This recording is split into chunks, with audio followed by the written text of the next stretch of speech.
Bonjour et bienvenue dans So IT's, un podcast qui remonte le temps. On s'arrête cette fois en 1986, quelque part à l'est, dans la centrale de Tchernobyl, en Ukraine.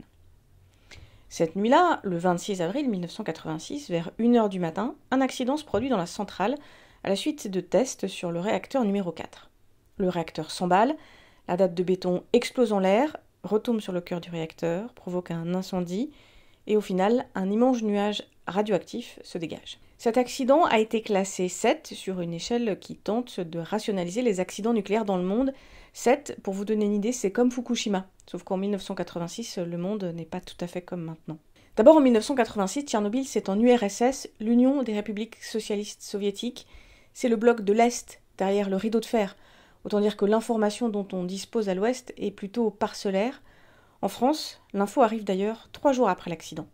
Bonsoir, c'est un accident, le premier de cette nature officiellement, un accident qui a fait des victimes. Ce sont à peu près les seuls éléments livrés par l'agence officielle TASS à Moscou sur ce qui s'est passé dans la nuit de samedi à dimanche dans la centrale électrique nucléaire de Tchernobyl, en Ukraine, à une centaine de kilomètres de la ville de Kiev.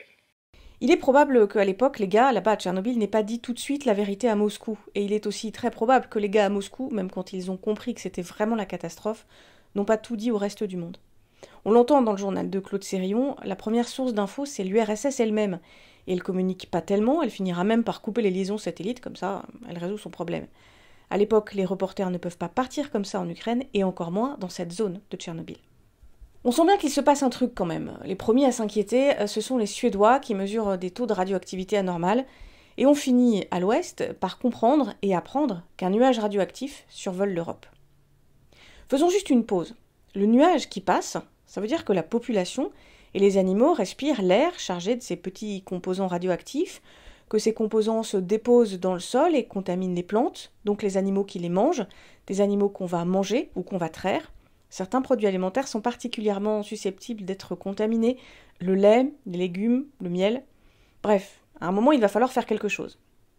En Allemagne, en Suède ou en Italie, des mesures sont prises pour interdire la consommation de certains produits. En Europe, la CEE, la Communauté économique européenne, c'est l'ancêtre de l'Union, elle prend aussi des mesures. Et qu'est-ce qui se passe en France ? Alors je reprends mon récit. On en était à le nuage radioactif qui survole l'Europe. À la télévision, carte papier à la pluie, un éminent professeur, le professeur Pellerin, vient expliquer que, en gros, on ne craint rien, grâce au vent et à l'anticyclone. La France est épargnée par le nuage. Le type est à la tête de l'organisme chargé de surveiller le nucléaire en France. Pourquoi est-ce qu'on douterait de ce qu'il nous dit ? Pour résumer la communication faite à cette époque, et même si cette phrase n'est pas prononcée telle qu'elle, disons que ce qu'on explique aux Français, c'est que le nuage radioactif s'est arrêté à la frontière. En 1986, la France est une puissance nucléaire. On a l'arme nucléaire et on a des centrales nucléaires. Il y en a tout plein, pas encore trop vieilles, on ne parle pas de les démanteler, on les construit. Et elles produisent de l'électricité. Imaginez si on commence à raconter aux gens qu'en fait, c'est un peu dangereux. Donc on dit rien. Enfin si, on dit mais on embrouille. Oui, il y a des taux de 400 fois supérieurs qui sont mesurés, mais comme on part de 0, 400 fois 0... À l'époque, j'ai dû regarder à la télévision ces gens tenter de démêler le vrai du faux, le professeur Pellerin et ses copains à la télé, carte papier, mais sans vraiment rien comprendre. Moi j'avais 6 ans, le nuage radioactif ça n'a pas d'odeur, pas de couleur, pas de texture, j'ai rien vu. Il se trouve que je suis une fille de l'Est, pas loin de la frontière suisse, là où des gens mangent des champignons, du miel, il y a des chasseurs, des producteurs de lait, c'est plutôt la montagne. Bref, en plus de respirer, on a dû tous en manger de ces petits machins radioactifs. Et c'est au cours de discussions familiales que j'ai compris l'ampleur de la catastrophe. Dans mon entourage, il y a pas mal de médecins. Et les médecins, quand ils se rencontrent, ils se parlent de médecine et des cas qu'ils traitent. Oui, c'est sympa, les repas de famille chez moi. Alors on n'a pas vraiment eu besoin de mesurer les becquerels pour comprendre que le nuage nous est passé dessus. Et il m'a suffi d'écouter mon papa raconter sa surprise, de diagnostiquer bien plus de pathologies thyroïdiennes qu'avant 1986. Des malades qui venaient plutôt de la montagne et qui, par exemple, ramassaient des champignons. Officiellement, non, il n'y a pas plus de cancer thyroïdien à cause de Tchernobyl. C'est juste qu'on les détecte mieux, ça c'est la version officielle. Et pourquoi pas, après tout ? Depuis 1986, on a vraiment fait des progrès dans le dépistage des cancers. Reste qu'en 1986, on expliquait qu'on risquait rien du tout.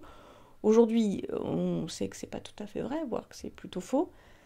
Et puis quand il a fallu admettre que, bon d'accord, on pouvait mesurer des taux un peu plus élevés, on a donné des moyennes sur le territoire. Mais il faudrait voir si sur des zones hyper concentrées, à l'est par exemple, ou en Corse, si c'est vraiment juste une histoire de meilleur dépistage ou s'il y a autre chose.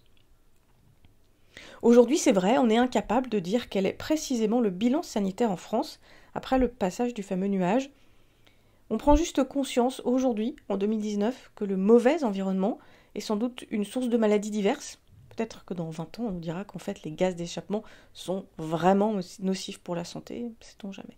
Au point de vue sanitaire, les scandales et les omissions ou les mensonges ne datent pas d'hier, ni de 1986. Il y en a eu avant, il y en a eu après. L'accident n'a pas empêché d'autres affaires de sortir dans la presse.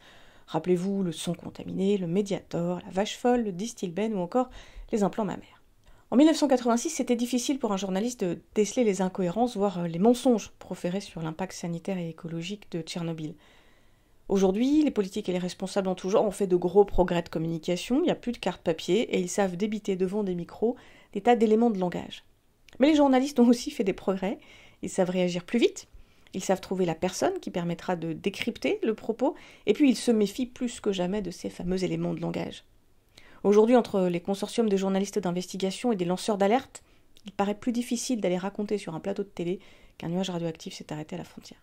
Sans compter tout ce qui se passe grâce ou à cause des réseaux sociaux, finalement, les nouvelles technologies, c'est pas si pourri. En parlant de réseaux sociaux, courez si c'est pas encore fait sur notre compte Twitter et celui de Podcut, notre label, pour découvrir plein de podcasts. Cette semaine, j'ai envie de vous recommander l'épisode 4 du podcast L'Olympiade Femelle, qui parle des journalistes femmes dans le sport avec Lucie Bacon, c'est la rédactrice en chef de Football Story. On se quitte là, rendez-vous pour le prochain épisode avec Noémie Marijon. À bientôt.